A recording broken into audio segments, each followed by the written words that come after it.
తీసుకోవాలి అనండి. ఎందుకు తీసుకోవాలి? రక్షింపబడుటకు. మొట్టమొదటిగా ఏంటంటే మార్కు సువార్త చూడండి మార్కు సువార్త 16వ అధ్యాయము 16వ వచనం. మార్కు సువార్త 16వ అధ్యాయం 16వ వచనము. నమ్మి బాప్తిస్మము పొందువాడు రక్షింపబడును, నమ్మని వానికి శిక్ష విధింపబడును. ఇప్పుడు అంటే ఎందుకు బాప్తిసం తీసుకోవాలంటే నమ్మి బాప్తిసం పొందువానికి రక్షణ. అపోస్తుల కార్యము 2వ అధ్యాయం 38వ వచనం చదవండి. పేతురు అంటున్నాడు, పేతురు మీరు మారు మనసు పొంది పాప క్షమాపణ నిమిత్తము ప్రతివాడును యేసుక్రీస్తు నామమున క్షమాపణ నిమిత్తము యేసుక్రీస్తు నామమున మనము బాప్తిసము పొందాలి. మరి ఇంకొకటి అదే అపోస్తుల కార్యములు 22వ అధ్యాయము 16వ వచనం.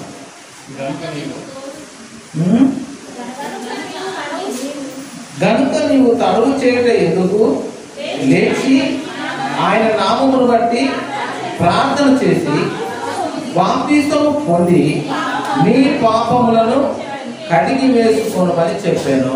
బాప్తిసం ఎందుకనంటే, బాప్తిసం ఎందుకు? ఇక్కడ మన పాపములు కడుక్కోవాలి.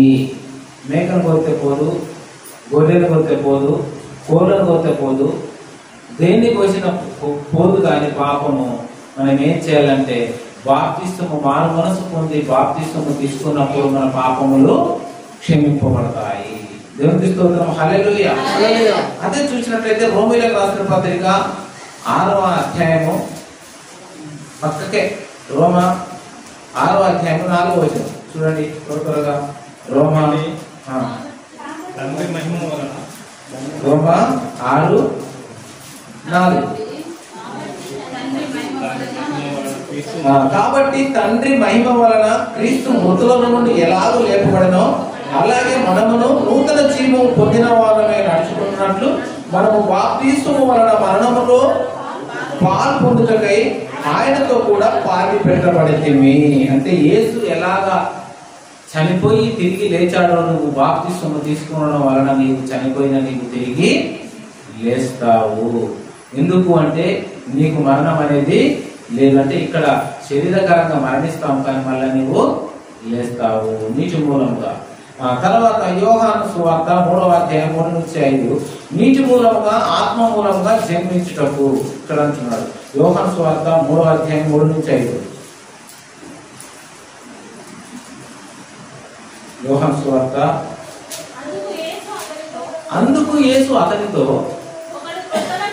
ఒకడు కొత్తగా జన్మించితేనే కానీ అతడు దేవుని రాజ్యమును చూడలేడని నీతో నిశ్చయముగా చెప్పుచున్నాను. అందుకు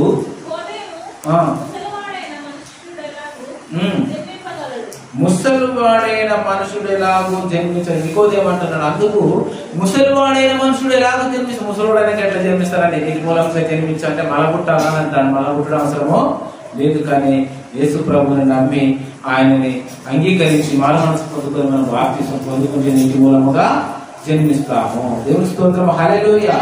పునర్జన్మ సంబంధమైన స్నానము మరియు పరిశుద్ధాత్మ మనకు నూతన స్వభావం కలగచేయమని తీతుకు రాసిన పత్రిక చూడండి 3వ అధ్యాయం 5వ వచనంలో ఉంటుంది.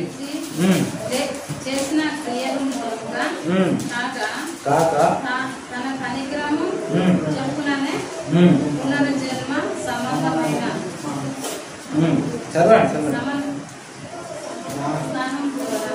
పునర్జన్మ సంబంధమైన స్నానము ద్వారా పరిశుద్ధాత్మ మనకు నూతన స్వభావం కలగజేయడం ద్వారాను మనలను రక్షించను. పునర్జన్మ అంటే ఏంటండి? మన పాత జీవితము. నా పాత జీవితము ఇప్పుడు పుట్టినట్టు అప్పుడు పుట్టి మళ్ళీ పుట్టిన పునర్జన్మరించి చేసిన క్రియల మూలముగా కాక తన కనికరము చొప్పుననే పునర్జన్మ సంబంధమైన స్నానము ద్వారాను పరిశుద్ధాత్మ మనకు నూతన స్వభావం కలగజేయడం ద్వారాను మనలను రక్షించెను. దేవునికి స్తోత్రం, హల్లెలూయా. ఇంకొకటి గలతీయులకు రాసిన పత్రిక 3వ అధ్యాయం చూసినట్టయితే వస్త్రము వలె క్రీస్తును ధరించుకుంటాం. బట్టలు ఎట్లా మనం వేసుకుంటున్నామో క్రీస్తుని మనం ధరించుకోవాలంట. చదవండి గలతీయులకు రాసిన పత్రిక. యేసుక్రీస్తునందు బాప్తిస్మము పొందిన మీరందరూ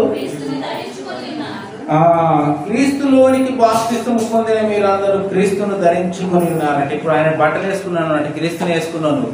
బాప్తిస్మం తీసుకోవడం వల్ల ఎవరిని వేసుకున్నావు? యేసు క్రీస్తును నువ్వు ధరించుకున్నావు అంటే బట్టల్లాగా. బట్టలు అయితే మనం ఐదేళ్ళైతే ఎట్లా దొరుకుంటామో ఎప్పుడైతే మన బాప్తిస్మం పొందుకుంటామో యేసుక్రీస్తుని మనం ధరించుకొని ఉన్నామాట. అందుకే అంటాడు మీరు నన్ను పోలి నడుచుకోండి, మీరు క్రీస్తును ధరించుకుని ఉన్నారు. మనం ఇప్పుడు ఎవరిని ఎత్తుకొని ఉన్నామంట? ఎవరిని ధరించుకుని ఉన్నామంట? మనము క్రీస్తుని ధరించుకున్నాము. దేవుని స్తోత్రం, హల్లెలూయా. అందుకే అంటాడు దేవునికి విధేయత చూపుటకు మనము తగ్గించుకున్న వారముగా ఉంటాం. మత్తయి సువార్త చదవండి. మత్తయి సువార్త 28వ అధ్యాయం 12వ వచనం.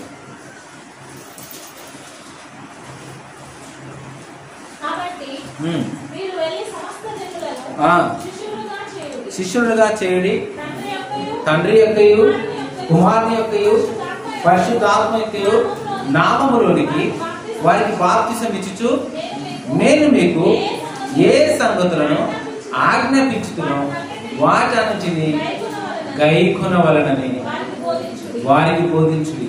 మనము బాప్తిసం యేసుప్రభు గురించి సువార్త చెప్పాలి, వాళ్ళకు బాప్తిసం ఇవ్వాలి, ఆయన చెప్పిన ఆజ్ఞలను మనం పాటించాలి. బాప్తిసం గురించి ఈరోజు మనం మాటలు ఎందుకంటే రొట్టె ద్రాక్షారసం తీసుకుంటున్నాం, మనం బాప్తిసంలో తీసుకుంటాం, మిగతా వాళ్ళు తీసుకోవాలి. ఎందుకు అంటే నమ్మిన ప్రతి వారు బాప్తిసం తీసుకోవాలి. దేవుని స్తోత్రం, హల్లెలూయా.